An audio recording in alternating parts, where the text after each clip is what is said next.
মানুষ হিসেবে ওরা সম্পর্কে একটু কিছু বলুন, কেমন ছিল? অনেক ভালো ছিল, ব্রিলিয়ান্ট স্টুডেন্ট ছিল। আমি কালকে রাত্র ওকে আমি হাসপাতালে দেখে আসছি। আজকে সকালবেলা ও মারা গেল। 3 মাস ও মৃত্যুর সাথে পাঞ্জা লড়লো। আমাদের বাংলাদেশের কি বলবো আর, কোনো দেশের বাইরে পাঠালে হয়তো অপারেশনটা করলে ভালো হতো। আজকে মারা গেল, এই তো। ফ্যামিলি সম্পর্কে কিছু বলুন।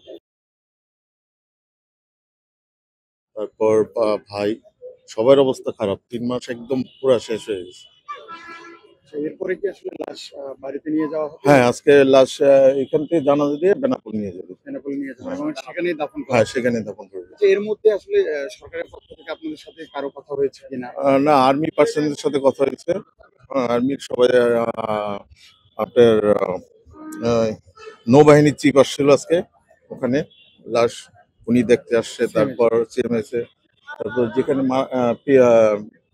শহীদ সোহরাওয়ার্দী কলেজের প্রিন্সিপাল ছিল, সবাই আসছিল ওখানে জানাজা হয়ে এখানে আসতেছে।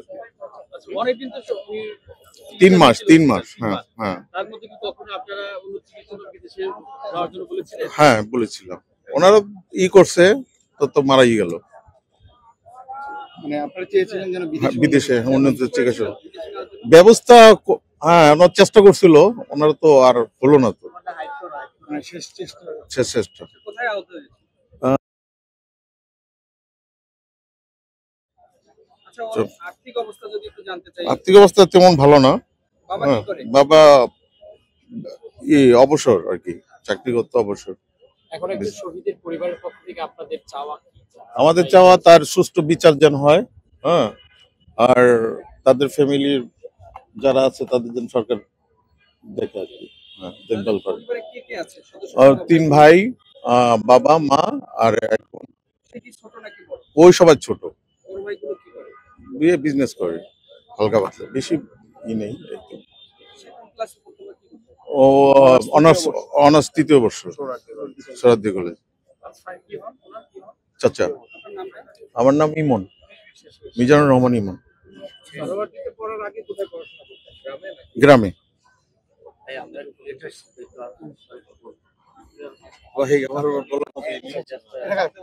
থাকে না যে ধরেন উনি 3 মাস 9 দিন, 3 মাস 9 দিন চিকিৎসাধীন ছিল।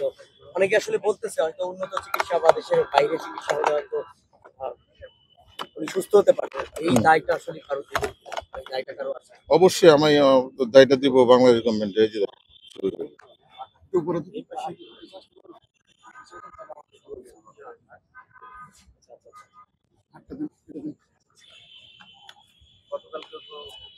হ্যাঁ, গতকাল এই যে কালকে আমি থেকে আসছি রাত্রেবেলা, একসাথে ছিল।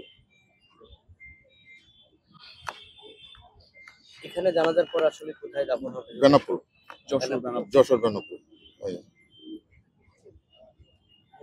শেষ কোনো কথা হয়েছিল আপনার ভাতিজের? না, কথা বলতে পারেনি তো, লাস্টে কথা বলতে পারেনি। শুরু থেকেই পুরো মস্তিষ্কাঘাত লাগছে। শুরু থেকেই তো পুরো কমার মতোই ছিল, কথা বলতে পারতো না। এখন তার এই মৃত্যুর খবরে এলাকাবাসী কি কিরকম? এলাকাবাসী কান্নাকাটি, শোকাহত সবাই। আহত হবার পর কথা বলতে পারতো? না না না, গুলি তো মাথায় এখানে রাখছিল, সামনে লাগছে। এরপর থেকে আর জ্ঞানই ফিরে না, জ্ঞানী ফ্রেন্ড।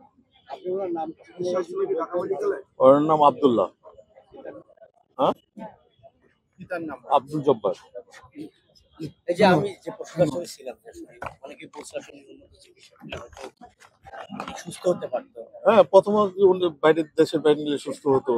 হ্যাঁ, এখানে তো আর হলো না। এই দায়টা কোনো আক্ষেপ আপনাদের আছে কিনা? আক্ষেপ তো আছে, অবশ্যই আছে। আপনারা কি এখন কোনো কিছু আসলে, সন্তান যেহেতু চলে গেছে এটা আলাদা একটা ক্ষতি, আমরা আইনগত ব্যবস্থা নিব ইনশাল্লাহ। কিছু নাই? অবশ্যই সুষ্ঠু বিচার চাই গভর্নমেন্টের কাছে। হ্যাঁ, প্রধান উপদেষ্টার কাছে, ডক্টর ইউনূস সাহেবের কাছে আমরা সুষ্ঠু বিচার চাই। পরিবার যেহেতু অসচ্ছল, সেক্ষেত্রে পরিবারের অবস্থা যেহেতু ভালো না, তাহলে কি সরকারের কাছ থেকে আসলে কোনো সাহায্য সহযোগিতা বা কোনো কিছু চাচ্ছেন কিনা? আমাদের ভাইস্তে চলে গেছে, এটা আল্লাহ নিয়ে গেছে, দেশের জন্য শহীদ হয়েছে, চাওয়ার কিছু নেই। এটা গভর্নমেন্ট যদি দেখে, আমরা তার কিছু চাওয়ার কিছু নেই।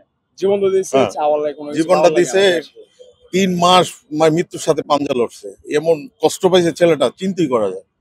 এই সময়টার কথা যদি একটু বলেন, যেহেতু 3 মাস আসলে বেডে কাটিয়েছে, আপনারা আসলে কিভাবে বাবা মা তো সাথেই, মা বাবা তো সাথেই ছিল, সবাই সাফার। সে আহত হয়েছে এটা বাসায় কিভাবে খবর পৌঁছেছে? আহত আহত সাথে সাথেই পৌঁছেছে।